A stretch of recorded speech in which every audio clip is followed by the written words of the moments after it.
Welcome to the New England Football Show presented by Mortgage Right. I'm your host, John Serenitas, and as always, I'm joined by my partner, Kevin Stone. Adam Kirchen is on assignment tonight. Kevin, how are you this evening? A lot better than about 24 hours ago. How are you? I'm doing all right. Yes, I'm glad to hear that you are doing better. Before we get started here, we do want to let you know that we are brought to you by Mortgage Right. If you are in the market to sell your current home and purchase your next home, or you're ready to buy your first home, give our good friend Herb Devine a call, 781-254-2846, or you could shoot him an email at herb@mortgageright.com. With over 27 years of experience, Herb can help you get into your first home or your next home. In a market like this, you need an experienced loan officer who has worked with a variety of lenders and knows all the different programs that are available, and he can help you get into those programs. That is Herb Devine, of course. Again, give him a call at 781-254-2846 or shoot him an email at herb@mortgageright.com. He and his team are available anytime, including nights and weekends. All right, Kevin, Patriots coming off a tough 23-20 overtime loss to the Seattle Seahawks in the home opener yesterday at Gillette Stadium. Bottom line is this: it was a game of missed opportunities. Patriots could have won this game. Joey Sly has a 48-yard field goal attempt blocked. That gives Seattle new life. They go down and tie the game, send it into overtime, where they will eventually win it 23-20. And this was a frustrating loss because this team could very easily be 2-0 right now. But again, they let one slip through their hands yesterday. So you mentioned the Joey Sly blocked field goal. And, obviously if that goes in, they probably win the game. But I want to take it back to before halftime and get your thoughts. The way they handled that possession, there was a very quick 3 and out. And I think they threw the ball twice. At that point, if you're not really trying to do much, why not run out the clock? Because then, ultimately Seattle gets 3 before the half. And that's the difference in the game. That swing right there too. So that was a little puzzling, but first year head coach, game management, we knew stuff like this would pop up. So that stood out to me. And then just the lack of creativity on offense. As you all know, as an offensive play caller, your job is to get the ball in your playmakers' hands. And Pop Douglas, understandably, was not happy today in the locker room. And I want to get your thoughts on that. But yeah, they could be 2-0. And on the bright side, the way I look at it, this team is more entertaining than I think a lot of people thought it would be early on. So they're in games. It's going to be this kind of season, I think, all year. You need to be better on offense. You can't keep having the defense bail you out. And yesterday they couldn't. Both receivers for Seattle went off. Overall, it's disappointing, but again, it's one of those things where I think this is what we're going to see all year. You're going to be in every game. You might win it, you might not. It's going to come down to execution and ultimately Gerard Mayo handling certain situations. But disappointing, yes. Ultimately, again, I just think this is what we're going to see week in and week out. Yeah, that end of half situation was totally mismanaged. They should have run the ball there and tried to work the clock down and get out of there without giving them the ball back, or at least giving them the ball back with a limited amount of time so that they couldn't try to get a score out of it, which they didn't do. Ultimately, they threw a couple of times there, punted it in Seattle, got the ball around midfield. They were able to go down and set up Myers for a field goal, which he hit. He's one of the best kickers in the game. I mean, anytime you have a kicker of that caliber, if your team get the ball around midfield in that situation with under 40 seconds left and they can hit a couple of plays, which they did and get in the field goal range, that becomes a problem. And ultimately, it came back to bite the Patriots in the ass. I think when I look back at this game, the defense was the problem yesterday. And I know a lot of people are going to say, you got to be kidding. I get the receiver woes. I understand only Polk and Osborne caught passes. I understand that the receivers only had 19 total yards receiving. I'm not going to argue that that's a problem. I think we all agree that that's a problem. Problem is yesterday, you score first, you go up 7-0. Your defense gives up a 56-yard touchdown pass on a slot fade, and that route proved to be a problem for them yesterday because they then also got 2 PI penalties on that route that led to – they were PI penalties against Tyler Lockett that led to Seattle points. So for me, I thought the defense had a hard time communicating on the back end. I thought they really struggled with Seattle's intermittent no huddle. They really couldn't adjust to it. I didn't think that they adjusted to it in the second half either. You mentioned Jackson Smith and Jigba and DK Metcalf both had big days, over 10 catches, over 100 yards. Patriots have to be better, plain and simple. And look, we know what they are offensively. The defense is going to have to play at a high level week in and week out to allow this team to be competitive and stay in games. They didn't do that yesterday. And by their own admission after the game, they felt they needed to play better. I think the offense played well in spots despite the lack of production from the receivers. But I also think when you needed them to make a play for you, especially in the fourth quarter, they couldn't do it. They couldn't get that key first down to extend a drive. And ultimately, that was the difference here. But make no mistake about it, I think your defense has to play better. They can't play at this level. You can't give up the amount of big plays they gave up. You can't allow an offense to get into scoring position as easily as they did. And let's give credit where credit is due. This Seattle offense is pretty good. You can say whatever you want about Geno Smith and where you want to rank him, but he runs that offense well. He's got a talented receiving core to work with. Offensive coordinator Ryan Grubb, who, of course, was at Washington the last few years with Kalen DeBoer. He ran that same system at the University of Washington where Jalen Polk played. Michael Penix, Polk, Rome Odunze, Jalen McMillan.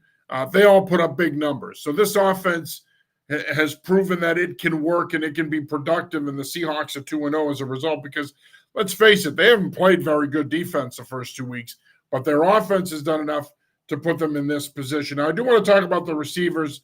Again, I know it's frustrating. Jalen Polk catches his first touchdown yesterday, but again, the only receivers to catch a ball yesterday were Polk and Osborne. They combined for 19 yards. They got to fix this, and I want to add this to it. I know everybody keeps talking about Pop Douglas. I think that we need to temper our expectations with Pop Douglas here. I think Pop Douglas is more myth than reality around these parts, and I'm going to explain why I feel that in a second. But go ahead. I get what you're saying, but we were both at camp. He's your most dynamic playmaker. It's just I don't see that at all. But anyway, no? Go ahead. I'll say my. Well, I'm just going to tell you what I think. But go ahead. Yeah. So in terms of how they're going to handle him, Mayo said today he should be frustrated.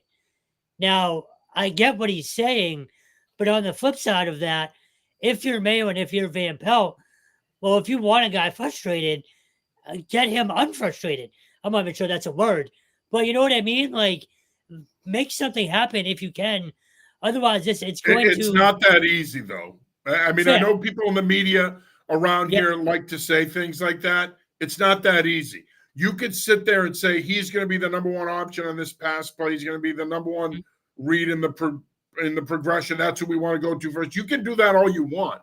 The beauty of football, and where I think it's so different than basketball and hockey and baseball and all these other sports, is that it's the unpredictability of it. And as much as I hate comparing it to warfare because that's real life and this is just a game, it is a lot like real warfare because if you talk to any general that has led troops in combat, any commander that has led troops in combat, they talk about the plan and then they talk about the engagement and what happens to the plan. And 9 out of 10 times, the plan doesn't work. And so it ends up becoming a matter of numbers and attrition and who gains the advantage. And so my point is, you can sit there and say, all right, we're going to find ways to get him the ball. Great. How are we going to get him the ball? We can run reverses with him. We can run jet and fly sweeps with him. We can throw perimeter screens to him. We can take shots down the field with him. You can do all those things. But my point is Pop Douglas an elite talent that can separate at the line of scrimmage, stack defenders, separate vertically, and finish plays? I don't think so. I've never seen that with him. I think he's shifty in space. I think he has a nice little second gear. I think he can pick up some yards after the catch. But I'm not sure he's this dynamic playmaker that everyone around here thinks he is. So let me ask you this then. In terms of just the offense as a whole, why not more screens yesterday? Help out the offensive line a little bit, no? Well, I mean, you could call screens, but there's no guarantee The screen is a very, very dicey proposition in football. Whether you call it an H screen, whether you call it perimeter screen, and for the record, they threw a Y screen to Hunter Henry that went for a big play. So they did throw screens. So I'm not sure. I mean, one of the screen plays they did throw went for a big play. Henry had a career day, of course, with the 8 catches for 109 yards. But my point is, again, sometimes in the media, people are they're always looking to find something to pick at. They're always looking to find something to be critical of. And again, I get it. It's people's job. But again, it goes back to what we've said now for a while, Kevin. This team lacks dynamic skill.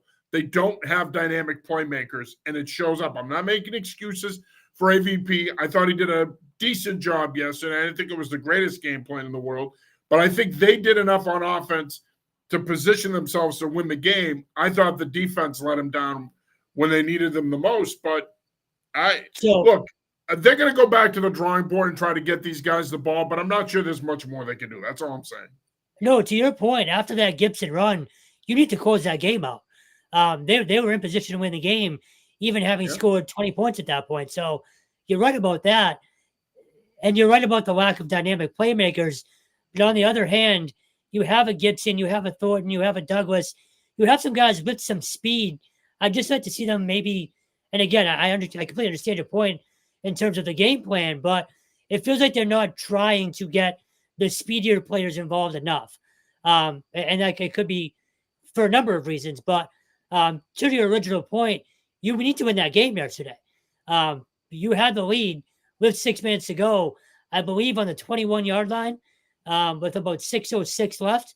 So again, you need to close that out, but it feels like they could be doing more. I understand it's difficult, but I'm sort of encouraged with the short week, because now with everybody talking about it, you wonder if the Jets almost over-prepared for some stuff. You know what I mean? So I'll be curious to see how that looks. But you need to win that game. Overall, the defense did maybe, I want to say they did enough. But again, you had a lead late. You need to close it out. Yeah, and your defense didn't get stops to close it out. So I'm one of those guys. I'm a true offensive guy. I will never defend a defense when you're I don't care if you're winning by 1. Your defense has to hold the lead. Yeah. If they don't, they didn't do their job. Because oftentimes, and I'm going to rail a little bit here, not at you, but in general, it really pisses me off in all the years I've been in football. The defensive coordinators always have built-in excuses, okay? In a game like yesterday, all we're talking about is Van Pelt and the lack of production from the receivers. We're not talking about the fact that the defense was a train wreck on the back end. They weren't communicating. They were over-disguising. They got caught on it. They got caught out of position on numerous occasions. I mean, again, you gave up 2 100-yard receiving games. You gave up a 56-yard touchdown catch. Outside of Keon White, you had no pass rush. Like, they didn't even attempt to run the ball because A, they didn't have Kenneth Walker, and B, they didn't need to. So, again, it just really goes up my back. You're up 20-17. Your defense, this elite caliber defense, has to win you the game. It can't be, geez, they were on the field too long. Or I just feel that defenses and defensive coordinators constantly have built-in excuses in the game of football, and it drives me up a wall because I don't care if you're up by 1. Your defense has to win you that game. It doesn't matter. If they give up a score, they didn't do their job. And, again, are these Patriots game plans vanilla? Yeah. Are they trying to protect Brissett, especially because the offensive line struggled once again yesterday? They were terrible in pass pro. They don't have a left tackle. We've talked about that. But in my opinion, you're up 20-17. Your defense has to win you that game. If they're as good as people around here think they are, they got to win you the game, plain and simple. I know, I agree. Before we get too far down, the pass interference calls. The first one on Marco Wilson in the end zone, that one was almost more egregious to me than the one late in the game. That was an uncatchable ball. Do you agree? I thought, I think you can make the argument, sure. It happened on the press box end, but again, they had a really hard time defending slot fade. They, for whatever reason, I think that Seattle did a pretty good job of calling it in situations where they were trying to disguise. They caught them out of position. They caught them in transition in terms of their coverage rotation. I mean, look, they've got to do a better job on the back end. They've got to do a better job of communicating. It's not as easy as, all right, we'll put Gonzalez on their best guy and we can mix and match everybody else and do different things. I thought that they got a little too cute on the back end yesterday at times. And look, you're not going to fool Geno Smith. He's an old cat. He's been around for a while. He's pretty much seen it all.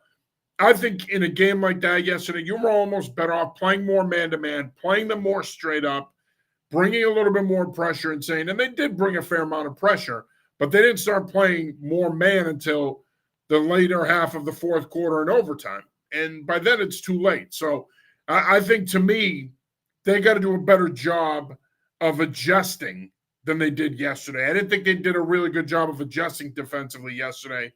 Seattle did a pretty good job of adjusting offensively, and in some ways that was a difference in the game. Yeah, and obviously we might as well mention it. That last pass interference call, in real time, I didn't have a problem with it. I mean, you can make the argument you don't throw it in overtime, and yes, he got his head around, but I kind of get it. So, and then I guess to go back to how we originally started, that wasn't a story yesterday. The story was A, the defense blowing it in general, and B, the offense just not producing enough. So I was actually surprised about how little, I guess, play the PI call got today on both radio stations. Usually that's something Patriots fans are harping on. So I guess that was kind of good to see the fans weren't necessarily blaming it on the referees. But I agree with you on the defense. You need to win that game. You know, I just said it. It's 2017, 6 minutes ago. You're on there 21. Real quick on the field goal block. What the hell happened? It was a breakdown up front. I mean, they got penetration, and look, when you get a field goal block, typically it's in the core. It's A gap, B gap pressure. It's very rare to have a field goal or an extra point blocked off the edges. It's usually A gap, B gap, or C gap where it collapses. They get a guy ends up getting their hand up earlier than you want them to. You don't get enough of them, and they get a piece of it. And that's what happened yesterday. I mean, at the end of the day, yes, you can make the argument that cost them the game, but and yeah, you got to make that kick in that situation. You certainly have a kicker who's more than capable of doing it, but when you lose close games like this, I always say to people, it's more than just one thing. It's a culmination of things, and you have to look at this objectively. It's easy to say, well, if we make that 48-yard kick, we win the game. Sure, fair point. You score 23 points. It's probably enough now. Their approach is probably different. They have to score a touchdown to win the game. But ultimately, when you lose a close game, it's a culmination of things you didn't do. And in this case, miscommunication on the back end, inability to throw the football consistently, inability to get a key first down when you need it in the second half, protection issues. It was a culmination of a lot of things, which before we move on to the Jets real quick, the offensive line reverted back to being a problem yesterday. Seattle had 3 sacks, but they very easily could have had 6 or 7 if it wasn't for Jacoby Brissett getting out of trouble, extending plays, and throwing on the run. Left tackle is a problem. Vidarian Lowe gets hurt yesterday. They end up having to move Caden Wallace over there. I mean, they're down to their last 2 tackles here, in essence. Look, it's going to be an issue all year, right? And I said this to people yesterday in the press box. I don't want to hear people tell me come January, February, and March that they want to see the Patriots take Travis Hunter or Will Johnson or one of those guys, okay? The conversation should begin and end with finding that left tackle of the present and the future that can lock that position down and protect your potential franchise quarterback. Yes, Travis Hunter would be nice. He would give this team what they lack, which is a dynamic skill player. But it's not going to matter, Kevin, if you can't protect your quarterback, because then you can't get Travis Hunter the ball. Tackle has to be a priority both in free agency and the draft. You hope they address it, but the offensive line really struggled again yesterday. To that point, I thought we were going to see Drake May at least twice yesterday. I'm not sure if you could see it on the TVs in the press box, but there was a few times where Jacoby got hit hard, and he looked like he was down and out, down for the count. So that's going to be an issue all year. And I think you might end up rushing Drake May into playing because you can't protect Jacoby. But on the other hand, this is what you paid him for. You paid him to be a crash test dummy this year. For the most part, you're giving him $8 million to take these hits. So it's sort of, I guess, what we expected. I don't know if we expected it to be this bad, but I have a feeling we're going to see Drake May sooner than people think, just because they can't keep Jacoby upright. He's a lot tougher than I thought he was.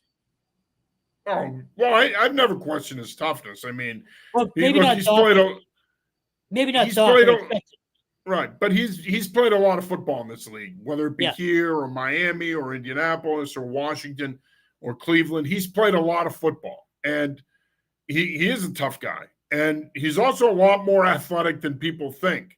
I don't think we've given him enough credit for just how athletic he is.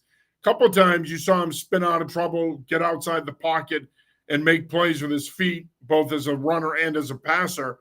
And I think you're going to continue to see him do more of that because he's in fight or flight, in essence. They can't consistently protect him. And I do think it's important to point out that that's part of the reason why I think they're so conservative. They can't air it out 40 times a game. They don't want to, because they recognize our quarterbacks aren't going to hold up if we do that. And look, they rushed for 185 yards yesterday. I know people are belly aching about the lack of production from the receivers, but your running game has been really good through 2 weeks. It's a top 5 running game in the league. So, in my opinion, that's how you're going to play all year. This is who you are. This is what you're built like. Look, if you want to keep Brissett in there for as long a time as possible, it's really about running the football. If you can run the football, protect him, take some pressure off of him, you're going to be fine. If you start to abandon the running game so that you can force it to these receivers, I think Brissett's going to take more hits. You're going to be more likely to see May sooner than later, and now you're going to put him in the line of fire. And again, I think we all agree they don't want to do that right now. So it depends. Obviously, they got a short week here. Mayo did say yesterday that yesterday, in essence, was like a Wednesday of a normal week. They got to turn back around and play the New York Jets on Thursday night at MetLife Stadium. They got the Jets and the 49ers the next 2 weeks. Both are really tough matchups for them. So before we get too far, do you want to talk about Bentley now? We will. We'll get into Bentley. Yeah. Well, I was gonna say, because it's gonna be a problem this week, but they also might have gotten lucky. The Jets lost both Jermaine Johnson and CJ Mosley yesterday. So I think you're looking at another rock fight, like 10-6, 10-9. I could easily see it being a very low scoring game. Maybe not that low, actually. You know, you have Aaron Rodgers on the other side, but I don't see this game getting out of the teens on Thursday. But a short week, you know, you always see the Thursday night games. There's sort of a slog. The offenses aren't really, you know, turning it on all cylinders. I expect this to be an ugly game. And again, Bentley being out now for the year, as Ian Rappaport reported like an hour ago. Your defense is you're in a hole right now. So I'm expecting an ugly slugfest on Thursday. And Mayo even said today they're not having guys come into the building until about 2:00 for the next couple of days. You know, they're walking through at 6:00 tomorrow night. So recovery is pretty much the main focus on the short week. But yeah, I'm expecting an ugly game on Thursday. Yeah, I don't know if it'll be as ugly as you think it will be. I think it'll be a pretty good game. I think it'll be competitive. Losing Bentley's a killer. He's your primary signal caller. He's your play caller. He's your adjuster.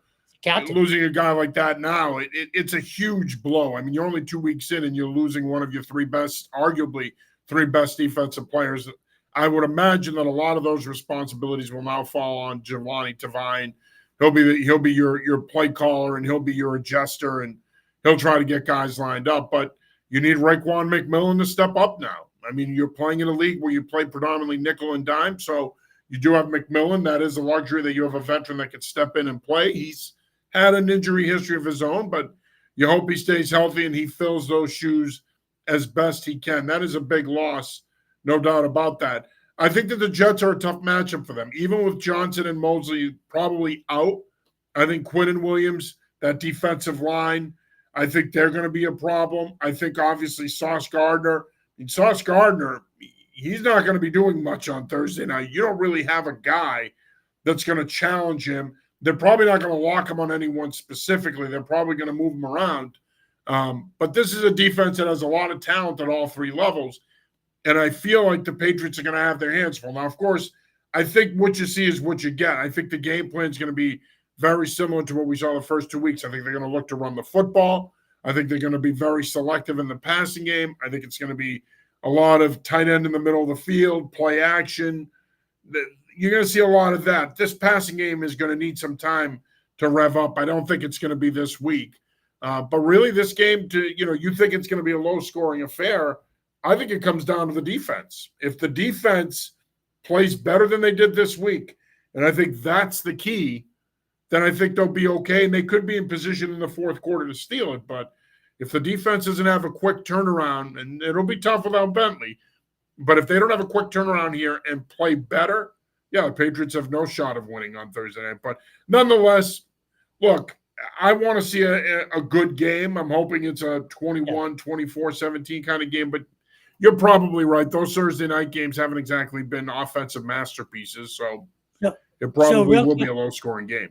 Real quick, you mentioned San Fran. They now got really lucky because you don't have Debo or McCaffrey next week. Do they have any they're going to be out. Both of those guys will be out for that game on the 29th. Yeah, I mean, Jermaine Johnson is out. He tore his Achilles, so he walked out on Thursday night. But do they have any shot in San Fran now? Because part of me thinks they might. I mean, I know you need to score points to win the game, but Kittle got banged up yesterday. Bosa got banged up yesterday. Like, early in the season, man, they're lucking out a little bit with these matchups. There's a lot of injuries going around the league, man. It's crazy. You're barely 2 weeks into the season, and you've had some high-profile players get hurt. I mean, the Rams have lost both Cooper Kupp and Puka Nacua.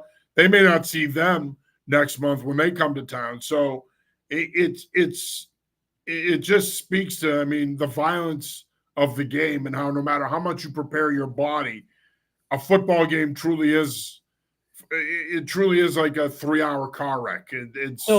It's crazy what the body goes to play a football game. Do you think training camp has something to do with it too? Because we saw it. They barely hit. Now, the Patriots had, arguably one of the more physical camps we've seen in 3 years, but training camp has to be something to do with this, right? Yeah, absolutely. I mean, I think a lot of it is that the NFLPA and the league have to sit down and figure out a way, especially as we get closer to a new contract between the two sides. They have to sit down and they really have to look at the way they're operating here. I mean, the lack of time around the facility in the offseason, I think, is a real problem here. I think teams should be able to get these guys sooner than they're getting them. I think they're getting them way too late into the offseason. I think that you're counting on these guys to take care of themselves in terms of their diet and their workouts. And by and large, they do. But I think you need them around the facility. You need them around the facility to be around the coaches, to be around the strength staff, so that they can get these guys ready. Because you look at this early run of injuries around the league, it's not good for the league. It's not good for the product. You have too many good players on the sideline, and they're going to be on the sideline for a while. That's problematic. But from a Patriots perspective, yes, they lost Bentley for the year, which is a blow. But now all of a sudden you play a Jets team that's without arguably its best defensive player, if not its second best defensive player. And you're going to be playing a San Francisco team that's going to be pretty banged up. They're going to be down quite a few guys. If they can find a way to win Thursday night, yeah, could they go out there and potentially steal it? Yes. This is what makes yesterday so frustrating, because they could very easily be 2-0 right now. No, I agree. It's wild. But this has been happening. It feels like the last, 5 or 6 years, the early season injuries across the board. You're right, though, because we've talked about this in preseason. Something has to change.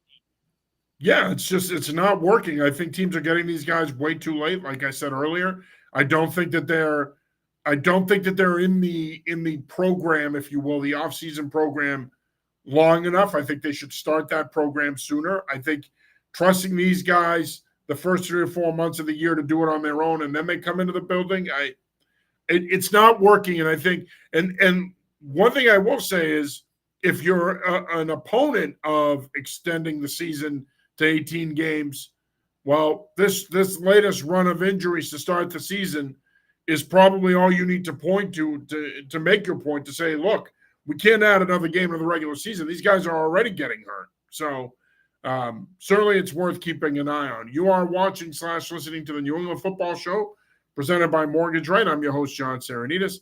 As always, I'm joined by my partner, Kevin Stone. Adam Kirchen is on assignment tonight. Before we move on to college football, I do want to remind you that if you're in the market to sell your current home and buy your next home or purchase your first home, give our guy Herb Devine a call, 781-254-2846. You can also email him at herb@mortgageright.com. With over 27 years of experience, he is the loan officer you need to get you into the right program to purchase your next home. There's a variety of programs out there, especially for you first-time home buyers, and Herb has his finger on the pulse. He can help you with that. Give him a call, shoot him an email. He and his team are available anytime, including nights and weekends. So, again, give him a call now. The guy's always around. I mean, I could call him at 11 o'clock at night. He'll answer my call, and we'll talk football and real estate. But he really, truly, genuinely is around. It's crazy.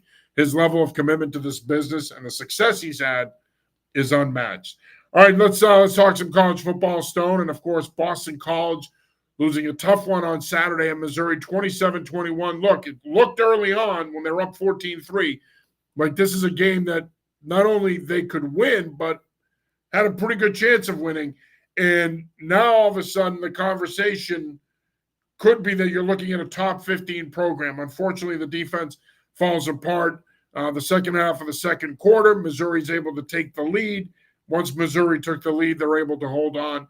Your thoughts on this one, and what does it mean for Boston College moving forward? To answer your second question first, it makes Saturday night that much bigger, I think. I don't know how you feel, but this is a massive, massive game if BC wants to be what we think they all are, and that's an ACC championship game contender. Look, in terms of Saturday, yeah, you go up 14-3. You've only ran the ball for 46 yards. How many years have we talked about BC being a running team? And that's been their bread and butter the first 2 weeks. Maybe not against Duquesne. That was a it is what it is kind of game. The running game disappeared, and the old Tommy Castellanos returned. Bad decisions and bad throws. 2 interceptions ultimately cost them that game. Missouri took advantage of both of them. That's what good teams do. They're number 6 for a reason. I severely underestimated Missouri a little bit. But that offense is legit, man. Cook and Luther are the real deal. I still wasn't that impressed with their defense. Again, BC moved the ball. They had I think it was a 17 or either 14 or 17 play drive to open that game, and you scored a touchdown on 4th down. So defensively, I wasn't that impressed with Missouri, but and third down was the issue. Defense, I think, gave up. I think it was 11 for, I want to say 18 or 19, if I'm not mistaken. You can't have that happen. You got to get off the field, especially on the road. So it's not, I wrote this today, it's not, panic button time by any means. This was the first real game they've played. I think the Florida State win looks a lot, less impressive now, given how they've been. So that's a problem. This was their first real opponent. Yeah, this was their first real opponent, and you lost by 6 to an SEC team on the road. Now, you come home and lay an egg in the Red Bandana game on national television, then we have a problem. But I fully expect this team to bounce back. I'll be at practice tomorrow. I'll be curious to see what the intensity sort of looks like. But again, first real game against real competition. You were in it. O'Brien, after the game and to a man, the players all said the same thing. Losing isn't acceptable, but it's a game you can learn from. And I genuinely believe that. I'm not worried about them yet, but definitely a disappointing way for that game to go, especially the way it started.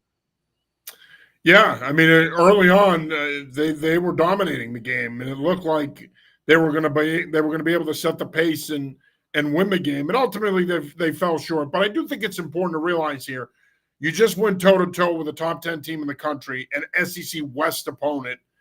I mean, again, there's no such thing as moral victories, especially if you're Bill O'Brien and Boston College. Exactly. But there are a lot of positives to take out of that. And I think the other thing, too, that's important here that I thought you mentioned is this is a team that's going to win when they run the football effectively. They didn't do that on Saturday. Say what you want about that Missouri defense. They were able to control the line of scrimmage defensively and limit their ability to do that. They put the game in Castellanos' hands, and while he played well at times, he also threw the 2 interceptions that proved to be costly. So, again, he's going to need to bounce back this week, and he's going to need to prove, because let's face it, early on through 2 weeks, and again, it's very early, people were talking about him potentially being in the Heisman conversation. Through the first quarter, you're sitting there thinking to yourself, he's definitely vaulting himself into that conversation. But then to your point, he reverted back to some of the bad habits that we saw from him the past year and a half, and that proved to be costly. They got to bounce back. I think Saturday night is a winnable game, despite the fact that Michigan State's going to come into town undefeated. They had a nice win over Maryland. Yeah, but the last couple of weeks they haven't played anybody. I think that this is a winnable game for Boston College, but they're going to need to play a lot cleaner than they did this week. Yeah, and then real quick, too, the run defense, that is concerning because it's been a problem for a few years now. And Tim Lewis had no answer for Missouri the other day. I don't have the number off the top of my head. I probably should have pulled it up, but they were over 150. I think it was somewhere around 180. You should have. It's called show prep. I know. But that was a problem because, and particularly first and second down, when you're getting 5 and 6 yards a carry, it makes everything much easier. Well, on the flip side, offensively, they're in 3rd and 9, 3rd and 8, 3rd and 10 a lot during that game. So third down and the run game on both sides has to be better going forward. But again, this was their first real test. If it becomes a problem moving forward, well, then we overhype BC and what we thought they could be. But I don't think that Tim Lewis defense is going to get run on like that again. No, I expect them to play better this week, but Michigan State's going to pose some problems, and traditionally the Spartans have run the football well. So, you factor that in, and Jonathan Smith is a run-first, play-action coach. I think that they're going to come in here with a solid plan, and I do think that obviously they're going to see that all week on tape, and that's going to be a part of their plan, an emphasis on running the football and setting up the rest of the game plan. And weather right now, as it stands, looks like it's going to be in the low 60s. It's going to be a true fall night. It's going to be a nice night to run the football and try to set a physical tone. I think both teams are going to try to do that, and we're excited about it. Both of us are going to be there. We're going to double cover that one for you guys. Of course, the game is sold out, which is awesome. We haven't had a chance to say that for a while when it comes to Boston College, and I think the last time I remember a game with this much anticipation probably was 10 years ago when they played USC on Saturday Night Football. I was there with my wife. It was an unbelievable atmosphere, great game. So I think this will be similar to that. Michigan State's not going to come in ranked, but it's the red bandana game. Emotions are always high, honoring Wells Crowther. But I think the other part of this is you got an undefeated opponent, a national brand opponent, if you will. This is a big stage for BC, and they need to take advantage of it for sure. Let's talk UMass here real quick. Tough 34-3 loss to Buffalo. Bottom line is this. This was a 10-3 game at the half. Buffalo scores 17 points in the third quarter. They blow it open. They win 34-3. Mike Triani from Fight, Massachusetts, friend of the program, put out a pretty interesting tweet today, and he retweeted Don Brown's interview after the game. And Mike's whole point was, he basically was implying that Brown already seems like he's defeated, that he's not showing the energy and the passion that we're so used to with Don Brown. I almost responded to Mike and said, well, yeah, Mike, that's what losing does to you. Losing kicks your ass. That's the reality. Losing beats the F out of you. And when you lose the way they lose, it takes even more of a toll on you. And so, yeah, I can see why Don is already a little run down here 3 weeks into the season.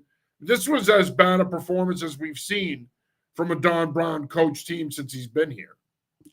You, Adam, and I were joking around the other night. This was Walt Bell-esque. It felt that way. It really did. Look, it's at the point. We don't need to talk about the game. It's an embarrassing loss. It's at the point, and I asked you guys this the other night, does he leave at the end of the year? Is it at the point where... I still don't see that because they're moving into the MAC, and I think he gives it at least a year in the MAC. And I know people are going to say, well, they just lost 3 games to open the season to MAC schools. I understand, and that's a very valid point. I mean, you never know, right? He could. I just think he's going to try to at least give it a year in the MAC. So I'm with you there. It's just at his age, if it's going to get this bad, do you want to at least save face a little bit? You know what I mean? Like, his legacy is what it is. He'll always be Dr. Blitz. He's one of the best defensive coaches maybe in the history of football, at least locally. But, man, if it's going to keep looking like this and you're going to be stuck in the same rut that you've been in for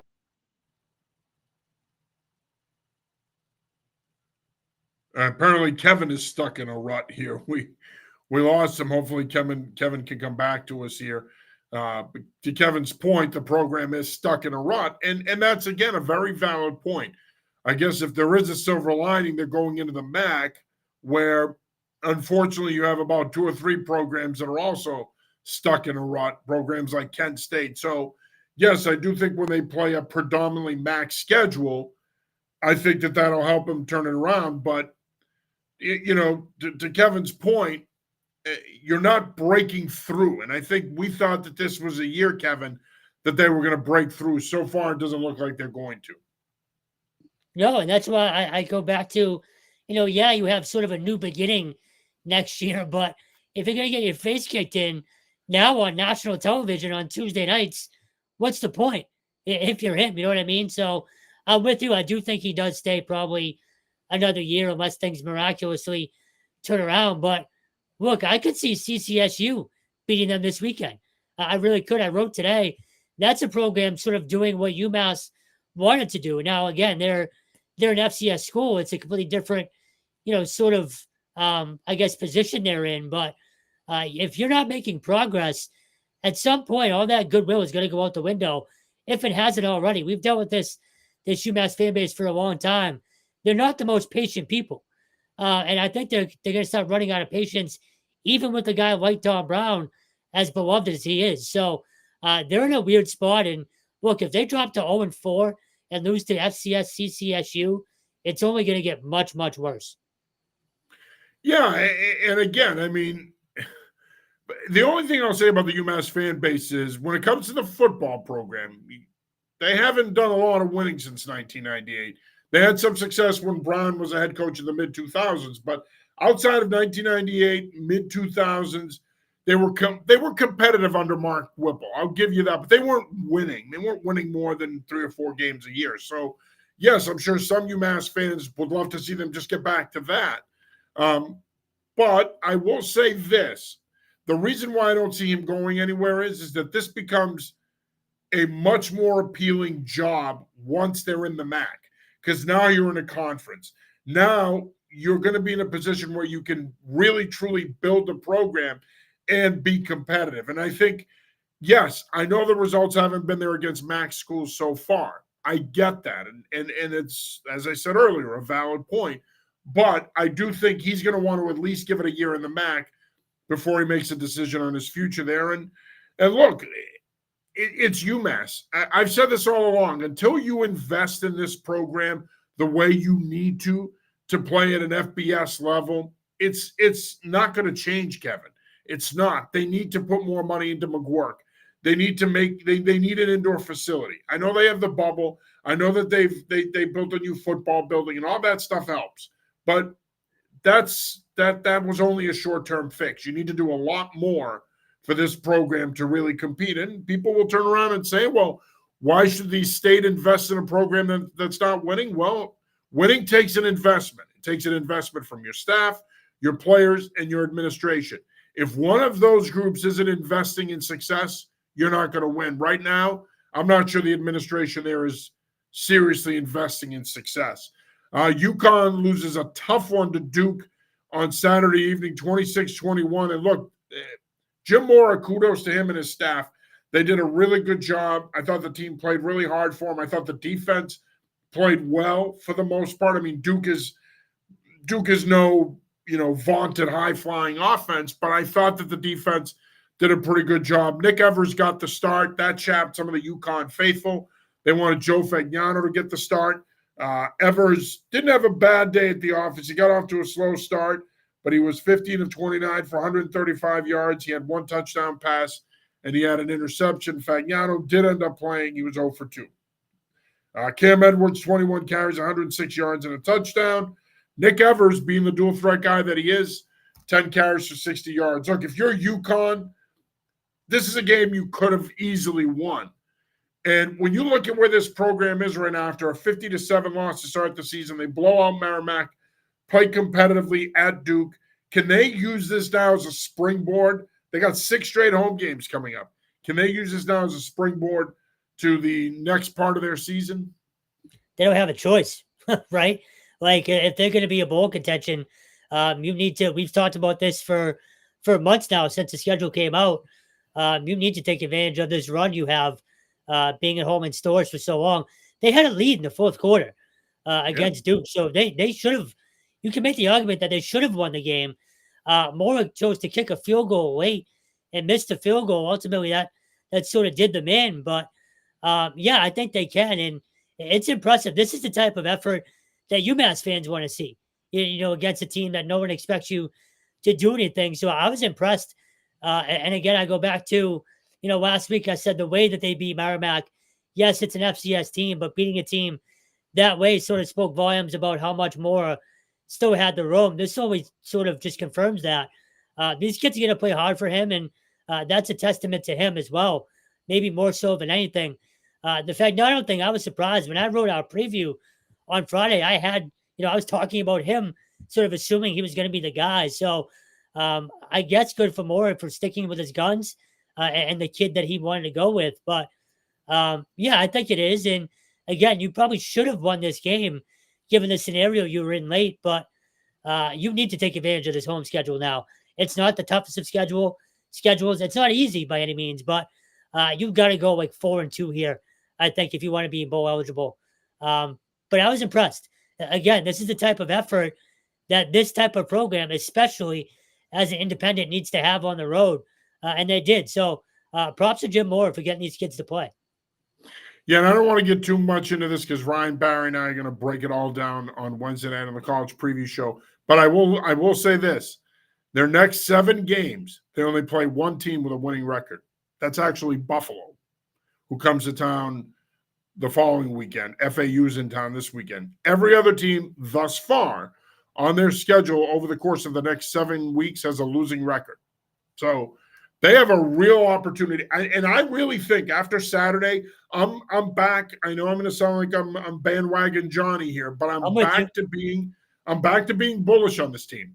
I think Jim Mora, and I know a lot of people were critical of Gordy Samus and his play calling on Saturday night. And why did you make the decision to start Evers? I think it's all going to work out. Look, it's no secret why they're starting Nick Evers. Okay, let's be real. They're not going to come out and say it, but we can say it. They paid the kid to come here. He's getting NIL money. At the end of the day, you got a plan. Let's not forget, this kid was a 5-star recruit out of high school. Okay, so as much as I know the fans are clamoring for Fagnano, Evers has a lot of talent. He just hasn't been able to put it together. If you look at that stat line on Saturday night, he looks like he's starting to put it together. And plus, he's got more eligibility left than Fagnano. I believe he has 3 years left. He has 2 after this year. So if that's the case, you're in a pretty good position here with this stretch of home games against teams that you're either just as good, if not better than. If this kid keeps getting better and you win a couple of these games, heck yeah, they could be a bowl team. And I think if Mora ends up taking this team to a bowl, he should be in coach of the year consideration because, again, that'll be 2 bowls in 3 years. We could sit here and talk about UMass being in a conference and UConn not being in a conference. But if UConn capitalizes on this schedule and gets to a bowl, I mean, I don't know how, if you're the Big 12, you're not. I know talks are off again, but I don't know how if you're the Big 12, you're not interested in bringing them back because we know what the basketball programs are. If this football program gets to a bowl for the second time in 3 years, they become a lot more appealing. Real quick, just going around the region in college football, you mentioned CCSU. Big one at St. Francis. Of course, St. Francis beat Kent State the week before, 27-20. I got to tell you, Brady Olson has really solidified the quarterback position for the Blue Devils. It's great to see. And Adam Lechtenberg, man, the guy's been around a long time. He's been an FBS assistant. He's coached at CCSU before. He knows the landscape. That program has always had talent. I think he now is taking that program to the next level. And, hey, man, I don't think you're off base here with your comment earlier that they could potentially go into Amherst and steal one on Saturday. I would not be surprised, man. They're playing some pretty good football. I'm almost expecting it at this point. I really am. The other thing about that team, too, I've been able to watch a little bit the first 3 games or 2 games, whatever, 3 games. They run the ball really well. Oh, yeah. Elijah Howard's arguably the best back in the NEC. And Brady's also sort of using his legs a little bit more than even maybe we saw him do in high school I mean, we've all seen it. But he's sort of I don't want to call him a dual threat because I do think he is still more of a pocket guy. But man, he's been athletic. It's impressive what they're doing. I wrote this today. 2019, they won 11 games. They were in the FCS playoffs. This isn't a bad program by any means. They just had a few down years. It really feels like they're starting to turn the corner. So, and that St. Francis team, they won the NEC. So that's a hell of a win for them. It is. And then they beat Fordham 33-3 at home the week before. So, yeah, if I'm UMass, man, you're on upset alert here. This is a good program that's well coached and has some really good talent. Speaking of Connecticut football, Sacred Heart beat Georgetown 40-14. Never thought I'd see that. John Michalski with a big game there. Looks like the Pioneers got the running game going finally. Xavier Lee, he had a big day, over 100 yards rushing and a touchdown on the ground. It was a really nice win for Sacred Heart. The Piles are now 2-1 on the season. They hit the road this week for Stonehill. But that's a pretty good win for Mark Knopfrey's squad. And look, one thing we know about Sacred Heart, they're going to play good D. It's about time they got this offense going. It's nice to see. This is a program that when they're at their best, they're running the ball, playing good defense, and they're physical. They're starting to get back to their identity after a couple of tough years here. Speaking of Stonehill, they lose to UNH 45-6. Eli Gardner's squad will be coming home for the home opener, and they're going to be looking to pick up their first win of the season. They beat Sacred Heart at home last year in a game that we covered. We hope to have coverage of Saturday's game as well. Bryant losing what amounts to a shootout to Holy Cross on Saturday. Holy Cross got off to a slow start in that game, but then the cream rose, and Dan Kern picked up his first win as head coach at Holy Cross. Big win for the Crusaders, Kevin. They needed that one. Bryant was game early, but then Pazanski and Fuller, they took over, and Holy Cross was able to get the win. Yeah, we talked about it last week. That fan base, that Holy Cross fan base, extremely passionate. They weren't going to jump on him, but an 0-3 start for that particular school, it would have been bad. It would have been ugly, and now you're really digging yourself out of a hole. I know they haven't even started Patriot League play yet, but you can't start 0-3. You just can't, especially as a new head coach. Happy for him to get that win. I talked to him; he was thrilled. And for Bryant, look, they're young. Their team is basically brand new. I think Chris Merritt said 60%. New faces on that team. They're still trying to figure out who they are, but they're going to be a problem for a lot of teams this year. They're athletic. They're big up front. And as we both know, Merritt's a hell of a coach. He can get, really anybody to play. So as far as just to back up a little bit, UNH, they're going to be a real problem, I think, for people. I think they're legit as anybody in the CAA this year. Seth Morgan tied the UNH record for touchdown passes. Their defense is elite. I would not be surprised if they're the CAA representative in the FCS playoffs this year. Well, and you got a lot of talent with Joey Corcoran and Caleb Burke, Logan Tomlinson, Ramshot tight end, Isaac Seed at running back. I mean, they've got a really good skill group, and we all know what they can do defensively. But Morgan is now in a groove. They've won 2 in a row. Hard-fought one over Holy Cross, big one over Stonehill. They're rolling now. And that's that system, right? I mean, the one thing we can always say about UNH football is that they produced offensive talent. If you're a quarterback in the UNH system, whether it was when they were a spread team under Chip Kelly or now where they're running more of a Shanahan, McVay, West Coast offense, you're going to put up big numbers. And Morgan certainly did that this week, and it was a nice performance for him and a nice performance for the program. Maine suffered a tough 51-22 loss to Monmouth. I think the thing that stings the most about that loss is Derek Robertson comes back to Orono, and he put on a show. He threw for over 300 yards and 4 touchdown passes. That had to sting watching him do that, knowing that he could have still, I mean, we don't know the specifics of it, but he could have still been your quarterback. Yeah, I think the worst part about that, too, is, the week before, you were competitive with the number 3 team in the country, Montana State, and then you take a real step back. We've sung, Jordan Stevens' praises a lot on this show, as we should. He's a great coach, but that's a major step back for that program. Yeah, the black hole defense did not come to play, unfortunately. Maine is at Merrimack this week in a game that we will be covering. Speaking of Merrimack, big 31-21 win over Bucknell. Former Stonehill running back Jermaine Corbett goes for 161 yards and a touchdown. Former Central Catholic standout Aiden Pereira also threw a touchdown pass in the game. Congratulations to Coach Giannetti on his first win. Big win for the Warriors. They played a tough schedule going into this one. Of course, they went toe-to-toe with Air Force week one.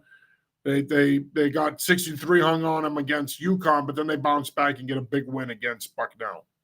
Yeah, it feels like it's going to be kind of a roller coaster ride for them this year, but he's pretty much keeping the same identity as Curran had. Tough, physical. They'll fly around on defense. And some of the throws that Pereira had, I don't know if you saw any of the highlights, but he's dropping dimes for them. And if he can continue to kind of progress. And I don't say this, I don't say this to be critical of anybody else, but he needed to go to a situation where he was going to get an opportunity.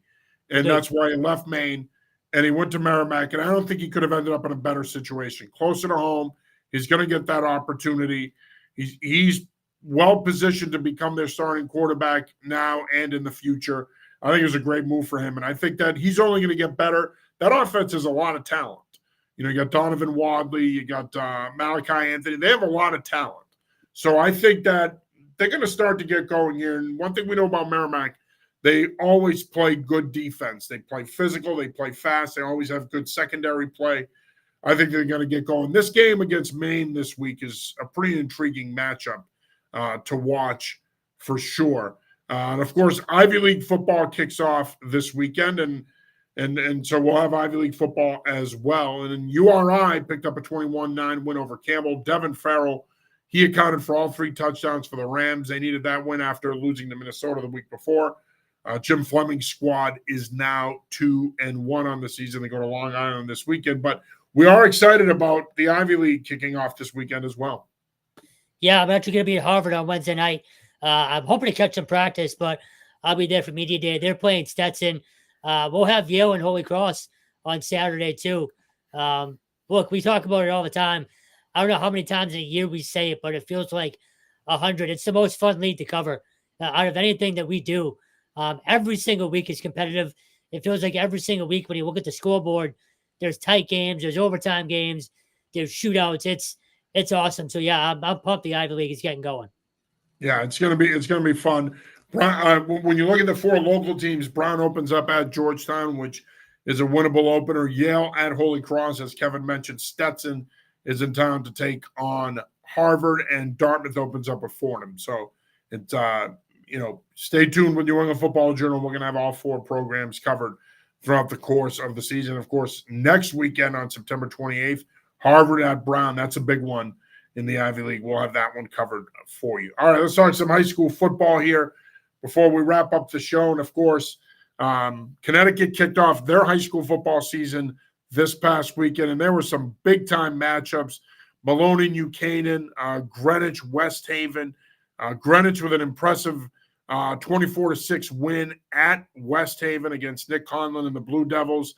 And, when you look at Greenwich, that's a program that 2 years ago they won a state title. A lot of people thought, okay, well, they lost a lot. They returned a strong offensive line with Peter von Volakis, but they have some pretty good skill as well. Big win there for the Cardinals, and they got a lot of people's attention. But for me, the game of the weekend in Connecticut was New Canaan at Maloney. I thought this was going to be a nail-biter. I really went back and forth in our top 25 poll in terms of whether or not I wanted to put New Canaan 1, which has kind of been the consensus, or Darien. I'm really high on Darien, so I had them at 1. But, man, I've got a lot of soul-searching to do here as I start working on my poll for tomorrow. New Canaan is a machine, man. They just are. Luke Robinson, Andrew Esposito combined for 5 touchdown passes in the win. What a win for the Rams. And Coach Lou Marinelli, the GOAT, one of the best coaches in New England high school football history. An impressive win there. Darien had an impressive win to open the season as well, as did Staples. So when you look at Class LL in Connecticut, it's as good as it's been. And then, of course, the other big game was St. Joe's against North Haven. St. Joe's knocks off North Haven in Class MM. So Connecticut got off to a really good start. Of course, here in Massachusetts, we had a bunch of great games this weekend as well, and we got to cover a fair amount of them, Kevin. Yeah, I believe we were at 8 games on Saturday, or Jesus, Friday. Look, it's still early, but I think we're sort of seeing the top teams are still the top teams. But there's been some surprises. We mentioned last week that Everett Mansfield scored, like stuff like that. But I was at Niddick and Needham, defensive just rock fight. Rock on Bowie. I can't think of It his took first me a name right second now. to figure out where you were because I thought you said Niddick. I'm like, where's Niddick? How's that Niddick and Needham? Stephen Rockon Bowie, I believe. I hope I'm pronouncing that right. Had defensive pick 6 and a 17-yard TD. And then Aiden Williams kind of capped it off in the last 45 seconds with a touchdown run. But that Needham team, man, I know I said it last week. They are impressive as how fast, physical, defensively. They're going to knock the crap out of you for 4 quarters. So they're going to be a problem at all times this year. The ISL starts up this weekend, too. I'm going to be at Seb's in Belmont Hill on Saturday afternoon before BC. But yeah, man, this Massachusetts is still, again, teams are sort of still finding themselves, but I think we're seeing early on the top are still sort of that upper echelon is still the upper echelon. I don't know if you feel the same way. Yeah, well, in Massachusetts, yeah, absolutely. Yeah. But I think you could also say it in Rhode Island as well. I mean, Barrington, Cumberland, Yeah. we covered that game. Cumberland with a 23-7 win. That's a big win for Coach Josh Lima and the Clippers there. And, of course, they have Hendricken this week. So that'll be a big game to keep an eye on. And, of course, Hendricken travels to Greenwich in an interstate matchup the following week. But, yeah, absolutely. And, of course, coming back to Massachusetts, Marshall with a big come-from-behind win over Methuen. That was big for Chris Aruka's squad. Steve Dombrowski's Milton Wildcats beat Central out of Providence 35-0. That's a nice win after a tough week 1 loss to Needham. You had a lot of really good games out in Western Mass. West Springfield with a big win over Minneshaw. Hudson with an impressive win over Clinton. I mean, look, we really need to start talking more about this Hudson team because I think a lot of people are so hyper-focused on Fairhaven, and they ended up losing to BC High in a game that they hung around in, and they were competitive. Justin Marks had another big game there. But this Hudson team with Jake Attaway and that skill group, we got to start talking about them as a legit title contender in D6. They could end up at Gillette. I mean, there's no question about that. They certainly have the talent to do that. Yeah, and then just real quick before we forget about a little bit more Central Mass, Leominster and Milford might have played the game of the year already. Speaking of the real deal, Osiris Lopez, there's a reason he's being looked at by some of the schools that he's being looked at. He had a hell of a performance. Central Mass, man, there's a reason we cover it. There is some legit talent out there that people are not talking about.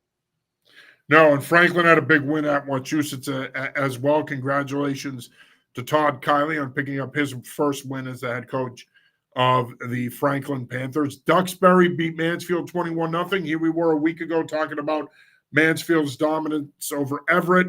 They turn around, they play Duxbury year in and year out. It doesn't matter. It's the names change, but the results are the same. And once again, this is so right.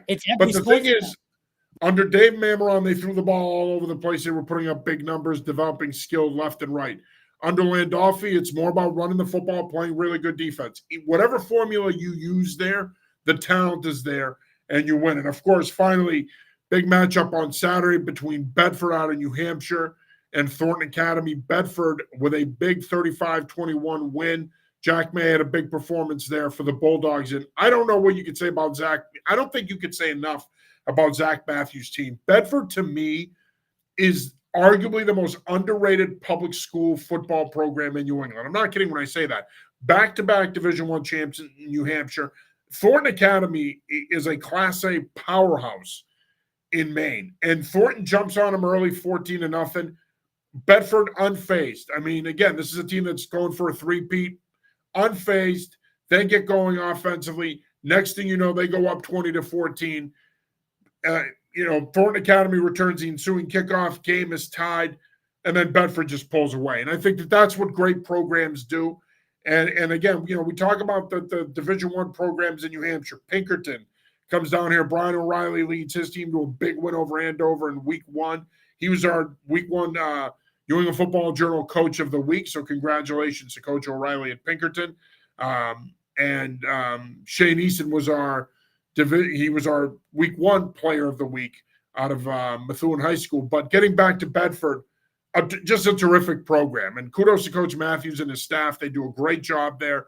Again, I don't think it's hyperbole to say that they might be the most underrated public school program in New England, because they are playing the game at such a high level. And the thing is, they've been winning with defense, but their offense doesn't get enough credit. When they need to score points, when they need to make plays, their kids make plays. That's a big win to go on the road and beat a program the caliber of Thornton Academy. So kudos to Coach Matthews and his staff. All right, Kevin, any final thoughts? Just 2 games we didn't mention real quick.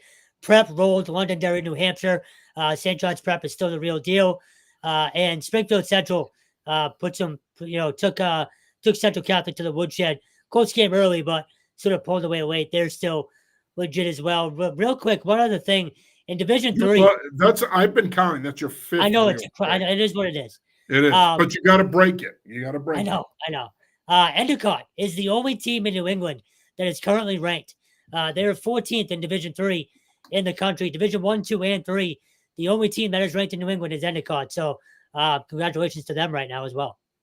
And Coach Besaw checks in. He says Worcester State got their first win of the season over Plymouth State on Saturday. It is the Lancers' first win over PSU since 2016. So some Division III college football there. Congratulations to Worcester State on their win over Plymouth State. And I feel bad for my fellow Norwoodian, Paul Castonia. He's the head coach of the Panthers. Still think the world of you, Coach Kaz. So you'll bounce back this week and get the Panthers back on track. All right, now do you have any final thoughts?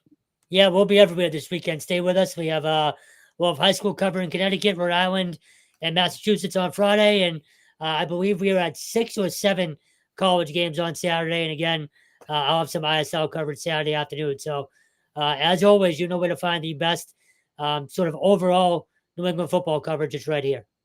Yeah, we've been everywhere, man. And hey, listen, before we go, I do want to remind you that we would appreciate if you would subscribe to New England Football Journal. For $2.99 a month, you get some of the best football coverage in New England, top to bottom. And we're all football all the time. There is no off season for us. We're 12 months out of the year, 365 days. We don't move on to basketball and baseball and lacrosse and hockey. We're all football. So if you love football and you love your football content on a year-round basis, then you know what? Go over to anyfootballjournal.com, go over to the subscription tab, click on it for $2.99 a month. No taxes, by the way. We pay the taxes. You just pay the $2.99 a month. For $2.99 a month, you get some terrific football content. And while you're there, check out our team shop as well. You can pick up NEFJ gear there as well. Pick yourself up a sweatshirt, a hat, T-shirts, anything you can do to support us. The more support we have, the more we can produce from a content standpoint. We appreciate your business and your support, and we look forward to hearing from you as well. We want the feedback in terms of the product and what we produce. But, we want to be able to get to as many games as possible. We want to produce as much content as possible. Only way we could do that is with your support. So we want to say thank you, and we appreciate it. That'll do it for this week's episode of the New England Football Show. For Kevin Stone, I'm John Serenitas. Till next week, peace.